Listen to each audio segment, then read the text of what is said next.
Hai, selamat datang ke podcast Kisah dan Tauladan Rakyat. Kisah hari ini adalah mengenai kisah Nabi Yusuf. Kasih sayang yang dicurahkan oleh Nabi Yakub terhadap putranya, Yusuf menimbulkan perasaan iring hati di kalangan anak-anaknya yang lain. 10 orang saudara Yusuf ini merasa mereka seperti diketepikan. Pujian terhadap kebaikan budi pekerti Yusuf yang sering meniti di bibir Nabi Yakub menambahkan lagi rasa dengki mereka. Sebagai bapa, Nabi Yakub telah menyadari perkara ini. Oleh karena itu Nabi Yakub merasa bimbang sekiranya mereka merancang sesuatu yang buruk untuk menganiaya Yusuf. Mimpi Yusuf melihat 11 butir bintang dan matahari serta bulan bintang tunduk hormat kepadanya memberi petanda bahwa baginda pada suatu hari nanti bakal mendapat kedudukan yang tinggi. Nabi Yakub berpesan kepada Yusuf agar tidak memberitahu mimpi itu kepada saudaranya yang lain karena khawatir mereka akan menjalankan pakatan jahat terhadapnya.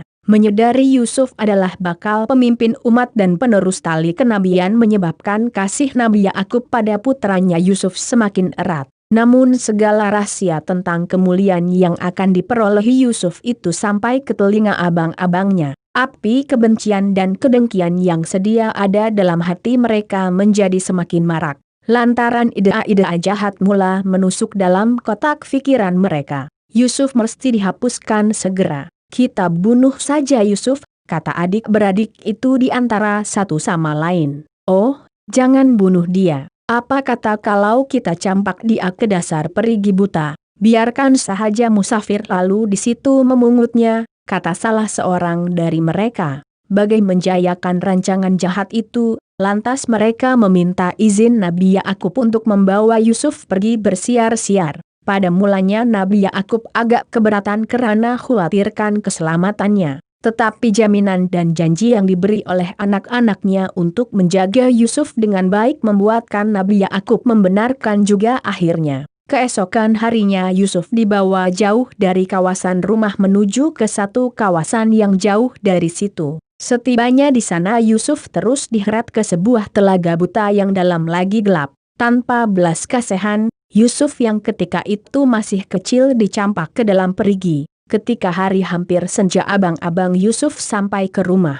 Mereka berpura-pura menangis terseduh-sedan di depan Nabi Yakub dan mengadu tentang nasib yang menimpa Yusuf. Ayah, Yusuf dimakan serigala. Kami tidak sadar binatang itu datang membahamnya karena ketika itu kami pergi memburu dan Yusuf menjaga barang-barang. Jelas salah seorang dari anak-anaknya. Memang ayah tidak akan percaya cakap kami, tapi ini buktinya. Balas mereka sambil menunjukkan baju Yusuf yang sengaja telah dilumurkan darah serigala. Nabi Yakub terpaksa menerimanya walaupun hati kecilnya membisik yang bukti kematian Yusuf adalah palsu. Namun Allah yang maha berkuasa, Yusuf selamat apabila sekumpulan pedagang menjumpainya terdampar dalam perigi itu. Lantas baginda dibawa ke sebuah bandar di negeri Mesir. Setelah melakukan perundingan ahli perniagaan itu bersetuju menjual Yusuf kepada seorang wazir negeri Mesir bernama Al-Aziz,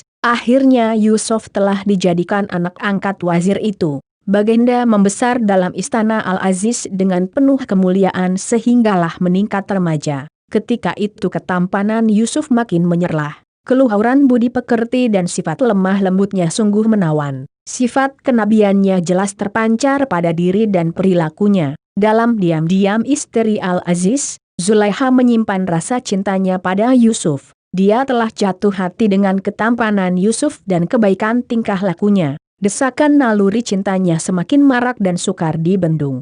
Lantas suatu hari semasa Al-Aziz tiada di rumah, Zulaiha coba menggoda Yusuf. Walaupun dia sudah berumur namun wajahnya masih menawan. Yusuf diajak ke dalam bilik tidurnya. Apabila Yusuf masuk ke dalam, Zulaiha segera menutup pintu biliknya. Marilah wahai Yusuf, aku sukakan kau, pujuk Zulaiha sambil menahan gelojak nafsunya. Sesungguhnya aku berlindung kepada Allah, jawab Nabi Yusuf. Dia menolak ajakan Zulaiha karena sadar bujukan itu adalah menuju kepada kemaksiatan. Nabi Yusuf segera meluru dan menolak daun pintu. Zulaikah lantas mengejar Yusuf dan sempat menarik baju Yusuf hingga terkoyak. Malangnya Al-Aziz sudah tercegat di situ sebaik sahaja pintu terbuka. Zulaikha terus saja meluru kepada suaminya yang masih terpinga-pinga dengan apa yang terjadi. Dia, Yusuf, yang memujuku. Penjarakan sahaja orang yang berbuat jahat pada istrimu,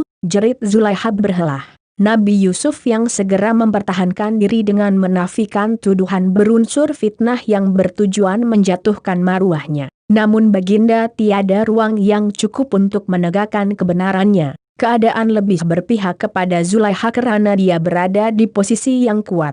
Meskipun ada di antara ahli keluarga Al-Aziz meragui tuduhan itu karena baju Yusuf yang terkoyak dari belakang, Yusuf terpaksa dipenjarakan atas desakan Zulaikha. Ini jelas menunjukkan bahwa Zulaikha lah yang berlaku sumbang. Namun begitu seluruh masyarakat Mesir tahu kebenaran berpihak pada Yusuf, mereka mengkeji perbuatan terkutuk Zulaikha tersebut. Baginda tetap cekal meskipun disumbat ke dalam penjara sekian lama. Nabi Yusuf cukup sabar menghadapi segala ujian yang berat sebagai persediaan untuk menjadi rasul dan pemimpin umat. Ini merupakan sunatullah bagi setiap hambanya. Baginda akhirnya dibebaskan karena berjaya memberi cadangan untuk menyelamatkan rakyat Mesir dari kebuluran semasa musim kemarau. Setelah itu Nabi Yusuf diamanahkan menjaga perbendaharaan negara. Malah kemudiannya pemerintahan Mesir turut diserahkan kepada baginda. Sekian,